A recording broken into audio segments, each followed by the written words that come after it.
So, while we settle in with the Darnell Nurse trade conversation, and the question as to whether or not the Vancouver Canucks should acquire Darnell Nurse with a sweetener attached, let's dive into what was talked about on local Canucks radio. Earlier this morning, Halford and Bruff had Rick Dhaliwal on the program, which doesn't usually happen on Thursdays. It's generally a Friday thing. But either way, Dhaliwal was brought onto the show, and he had a big, juicy Canucks update, which was then summarized by Canucks News Summaries. So, big shout out over to Dhaliwal, to the Sportsnet 650 crew, Halford and Bruff, and of course to Canucks News Summaries for putting all this information on the screen in a readable format. It makes it a lot easier for us to follow along and actually see what's going on.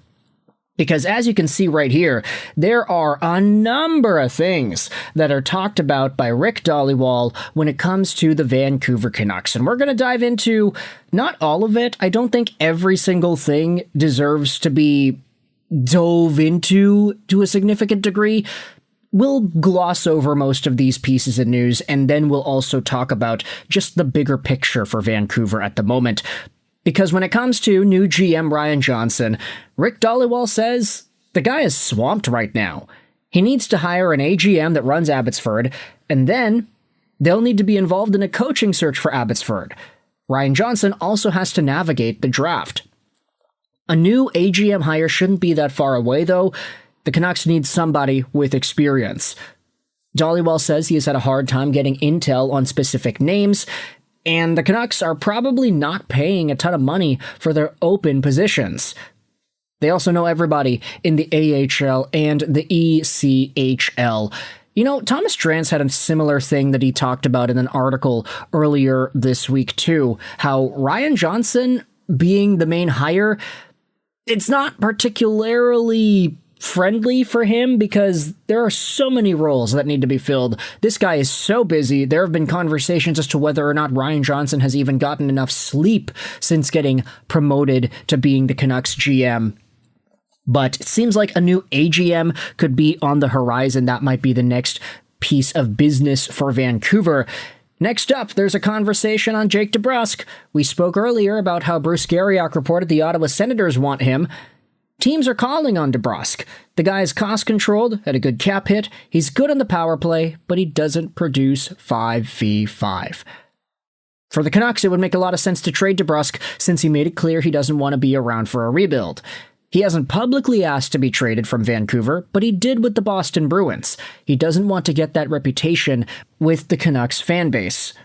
If a team offers a third and a B prospect, you probably take that deal.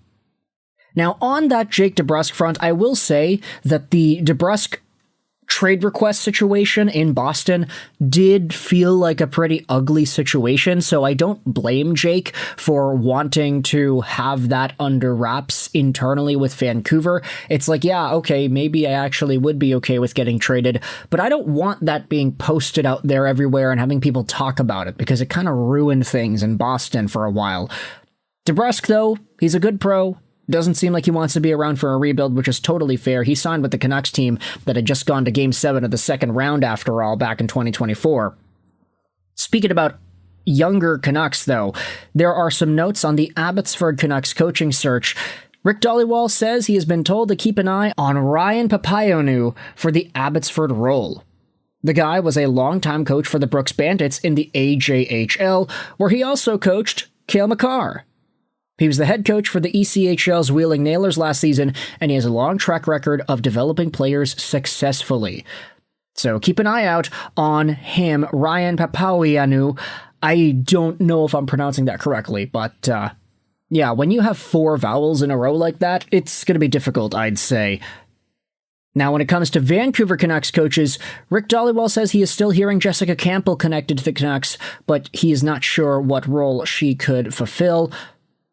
In terms of Michael McCarron out of the Minnesota Wild, the Canucks were very keen to see if he had reached free agency status because they wanted to go after him. That didn't happen. McCarron re-signed with Minnesota. That seems to have been done. Now, on toughness, Michael McCarron, he is a guy that would have been able to bring that, but It seems like the Canucks so far, no contract talks with Curtis Douglas, at least as of last night. They will look to add toughness, but they also want an everyday kind of player. Somebody that Douglas, unfortunately, just wasn't really with the Vancouver Canucks. He wasn't an everyday player for Tampa, wasn't an everyday player for Vancouver. That's not an indictment against him per se, it's just acknowledging that the Canucks would probably want somebody that plays every single game and that they'd feel comfortable tossing into every situation. Douglas has a lot of work to do, I'd say, even though he does bring toughness, size, and a goal-scoring ability as well. Moving on to the other slide here, this is what Dhaliwal says in regards to Elias Pettersson. There will be interest in him because some team is out there thinking they can return him to a 75-point player. There are no centers available on the market as well. The same teams are still interested in Pettersson. The Kings and the Red Wings get brought up on the program. Pettersson shares the same agents as Dylan Larkin. However, Dhaliwal has consistently been told that Elias Pettersson does not want to leave Vancouver. So, is there a genuine Pettersson for Larkin trade that could be made here? I'm not sure. You can let me know your thoughts in the comment section below, but the fact that he is represented by the same agency is a big deal, I would say. You can't ignore those details. Now, when it comes to the NHL Draft, the Canucks need to draft and develop centers. Since 2013, the Canucks have only drafted 3 centers in the first 2 rounds: Horvat, Pettersson, and Coots. Dhaliwal says he is also preparing for the meltdown when the Canucks take Caleb Malhotra over Ivar Stenberg. Yeah, I think I'm kind of feeling it too. Like, I've made my reservations known multiple times on videos throughout the course of the past few weeks, but it does feel like the Vancouver Canucks are going to take Caleb Malhotra.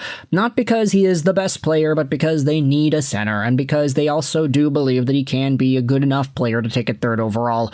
Look, let's be real. If Caleb Malhotra becomes Jonathan Toews 2.0, he wins a couple Selkies, a couple of cups, and he becomes Vancouver's #1 center, I'll eat it. I'll say that I was wrong. But for right now, I'm still coming to terms with the fact that it's probably going to happen, and I only say fact because that's where all the tea leaves seem to be pointing towards. Caleb Malhotra is probably going to be a Canuck. I'd probably say that's a more likely possibility here, but yeah, it doesn't mean we have to like it right away. Once he is a Canuck, though, then it's like, all right, that's our guy. All we can do is cheer him on. For now, though, the Canucks will need to prioritize and develop centers. Brendan Gallagher, there's a conversation about him. Gallagher wants to return to Vancouver to be with his family, but he also does have a list of teams. The agent has called the Canucks, and they have shown interest. A trade might not happen until the end of June, though. Doesn't see the Canadiens adding a sweetener to get rid of his contract. The Canadiens want to do right by Gallagher. That was talked about on last week's Rick Dhaliwal segment as well. It doesn't seem like the Canadiens are going to have to add a 2nd or a 3rd or something to get rid of Gallagher. If anything, it seems like Vancouver might need to trade a 7th or a 6th or a 5th or something to get Gallagher onto their team. This might actually be more of a real trade situation rather than just strictly a cap dump. And then finally, there's a conversation on Jonathan Lekkerimaki. The guy shares an agent with Brendan Gallagher. The expectation is that Lekkerimaki will be ready for training camp. Lekkerimaki was also playing with something that was helping his shoulder, and he also has to be a full-time NHLer next season because there will be a bunch of prospects chasing him shortly. I think at this point, Lekkerimaki, he is on that edge. Jonathan Lekkerimaki is 21 years old, so if there is a time for him to make the Vancouver Canucks and be a Canuck full-time, it's now. He's got to go out there and establish himself as a full-time National Hockey League player who gets more than just 3 points in 13 games or 6 points in 24 games. He's got to produce. And we know the goal scoring is there. We saw it at the NHL and AHL levels. But whether or not he can consistently find 5v5 play-driving success in the National Hockey League level this season, I feel like that's going to be a big determining factor as to where his career goes over the next few years. So with all that said, you can let me know your thoughts in the comment section below. How do you feel about all these Canucks notes from Jake DeBrusk to Michael McCarron, Curtis Douglas, Brendan Gallagher, Lekkerimaki, Elias Pettersson, and Ryan Johnson? Lots to talk about. Shout out to Dhaliwal and to Canucks News Summaries. I hope you enjoyed this video. And bye.